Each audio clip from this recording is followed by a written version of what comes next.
welcome here to TalkFCB and welcome back to the channel here today, guys, where we're going to be looking back on what was such a special night, such a magical occasion at the Camp Nou. Of course, Lamine Yamal at the very, very heart of it against Real Betis. What a moment for him, and we're going to be talking all about the game that played out, the fantastic performance that we saw from Barça, and as well today, we're going to have the latest transfer news with Arnau Martinez taking centre stage. There's lots coming up and lots to be excited about today.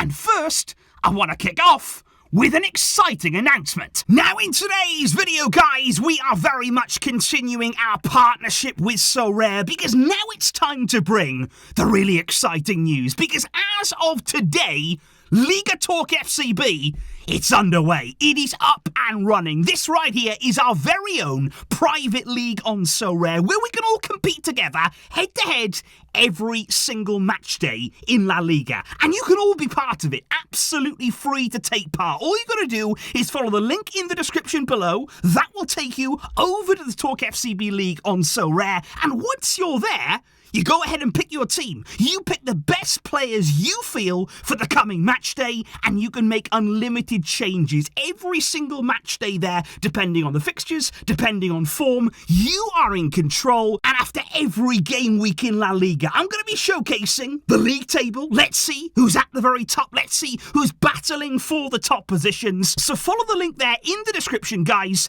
Get yourself over to the TalkFCB League and do it in time to take part in this round of fixtures coming up in midweek. This is going to be fun. But looking back on last night's performance, guys, one of the players that really stands out to me again, it's Raphinha. I think once again he's put in here a real quality performance with a goal and an assist on the night against Real Betis, and that assist there actually takes him among some very, very impressive company when it comes to first seasons at Barça, because Luis Suarez hit 21 assists in his first season at Barça, Neymar 11, and Raphinha now joins him on 11 too. Those are the top three highest assist makers in their first season at Barça. And what that means now for Raphinha in the grander scale of his first season is that he has 11 assists and 10 goals to his name in all competitions so far this season. And I think, to be honest, guys, there's constant debate when it comes to Raphinha. I think among Barca fans, game in, game out, there's a performance here, there's a performance there, and we're never really quite sure what to make of it all. Because for me, when it comes to Raphinha, there's plenty of good moments, there's lots of sparks of quality, flashes of magic here in this first season at Barca, and he's also had some really important goal contributions at key times in games in our season. But there is still inconsistency. There are still occasions and performances there whereby he's erratic, he can be wasteful as well. There can be times where he doesn't have the kind of impact that we're looking for, but at the same time, would you just say, well, it is his first season. This is his first season at Barca, which is notoriously such a tough club. And especially as a wide player, a winger here, it is difficult to adapt to Barca and the way that you have to play. I think there's actually a case for Raphinha at Barca, whereby right now, we've kind of got to adapt to the player that he is. I think us fans, and indeed maybe Xavi as well,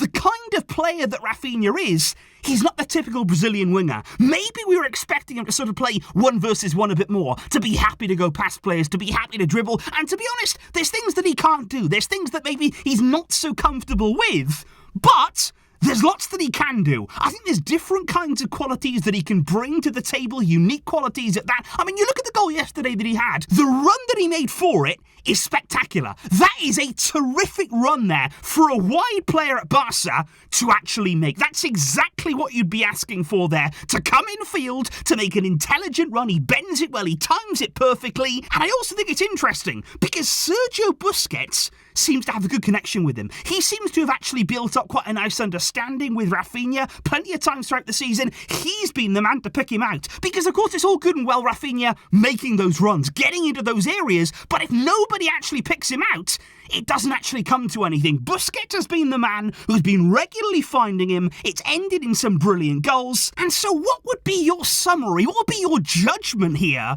on Raphinha's first season at Barca? Let me know in the comments. Another thing though, when it comes to Raphinha, is his quote there on Lamine Yamal after the game. Raphinha talking about the youngster making his debut. He said, "We were telling him on the bench, when I was 15, I was still playing for my local club in my neighbourhood." He said, and the way that he came on, in this stadium, in front of these fans, it was unbelievable. And he said he very nearly scored. And I think every single Barca player out there last night was really in awe of what they were seeing from the youngster.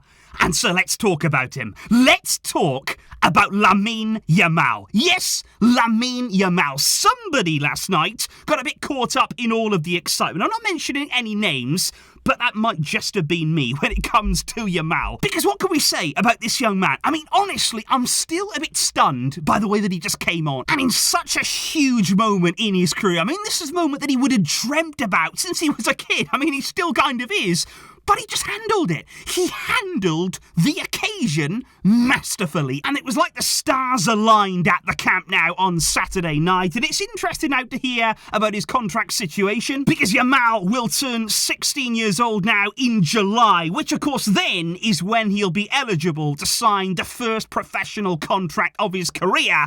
And that's a big moment there that Barca now have been building towards. And there is a feeling that maybe Barca have brought forward his first team debut here, giving him this moment in the spotlight just to help a little bit with those contract negotiations. Because I think it's almost a case at times at Barca of, look, go out there onto the field at the Camp Nou in front of 90,000 fans who are watching on, giving you applause.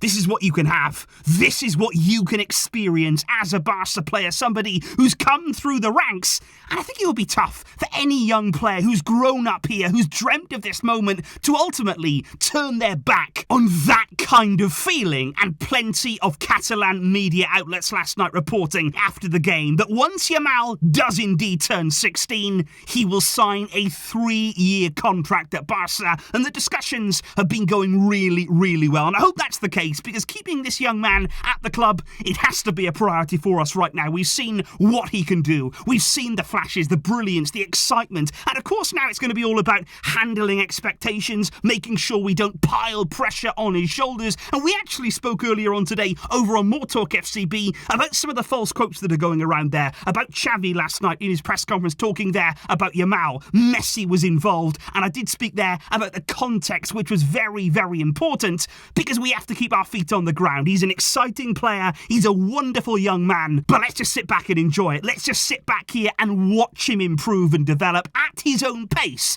That is absolutely key. But I do also want to talk not only about the exciting attacking play, but I also want to talk about our defence right now, because one of the records that may have gone a little bit under the radar from last night, it's Marc-Andre ter Stegen, who surpassed their Claudio Bravo to become Barca's goalkeeper with the most clean sheets ever in a La Liga season. 24 clean sheets after 32 games. That is an incredible record there for Marc-Andre ter Stegen, and he could still beat the overall record in La Liga, which stands right now at 26 clean sheets in a season. And remember, we still have 6 games to go this campaign. And speaking indeed about our defence last night, how nice was it to have back, Alejandro Balde, Arnau, Christensen, Koundé, all playing together again. And just simply lining up with that defence, guys, it gives everybody a lift. I'm talking about us fans, I'm sure, the players as well. It gives you that platform